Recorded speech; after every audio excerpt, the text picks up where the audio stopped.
Hi friends, ఈ రోజు ముచ్చట వచ్చేసి నైవేద్యం ప్రిపేర్ చేశాను. నైవేద్యం అంటుంది బ్లాక్ గా కనిపిస్తుంది అనుకుంటున్నారు. వీడియో చూస్తే మీకే అర్థమవుతుంది. చెప్పేలోపు తెలిస్తే మీరే కమెంట్ చేసేయండి. అదేనండి, బ్లాక్ రైస్ తో చేశాను. మీరు కూడా బ్రౌన్ రైస్, వైట్ రైస్ తెలుసు కానీ బ్లాక్ రైస్ ఏంటి అనుకుంటున్నారా? ఈ రైస్ చూసి ఏదైనా కొత్తగా రెసిపీ ట్రై చేద్దామని చెప్పి తీసుకొచ్చాను. బ్లాక్ రైస్ వల్ల చాలా హెల్త్ బెనిఫిట్స్ కూడా ఉన్నాయి. బాడీలో ఇమ్యూనిటీ పవర్ పెంచుతుంది. క్యాన్సర్ పేషెంట్స్ దీన్ని వాడితే చాలా మంచిది. అందుకేనేమో దీని కాస్ట్ కూడా ఎక్కువే. రేట్ ఎందుకు, దీని రెసిపీ ఎలా చేసుకుందాం చూసేద్దాం. బ్లాక్ రైస్ తీసుకుని నైట్ సోప్ చేసి పెట్టుకోవాలి. నానబెట్టుకున్న వాటర్ ని వంపేయకుండా మళ్ళీ ఆ వాటర్ నే తిరిగి యూజ్ చేసుకోవాలి. తీసుకున్న కప్పుతోనే ఒక 4 కప్పులు వాటర్ అయితే వేసుకొని ఉడికించుకోవాలి. రైస్ నానబెట్టకుండా బాయిల్ చేస్తే తొందరగా ఉడకదు. రైస్ కొంచెం మెత్తగా అయిన తర్వాత అందులో కప్పు బెల్లం తురుము, కొద్దిగా ఇలాచి, అలాగే కప్పు కొబ్బరి కూర కూడా వేసిన తర్వాత అందులో వేయించి పెట్టుకున్న డ్రై ఫ్రూట్స్ కూడా వేసుకొని కలుపుకోవాలి. Black rice sweet ready.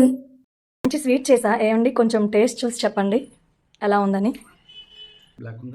Black rice sweet బాగుందా?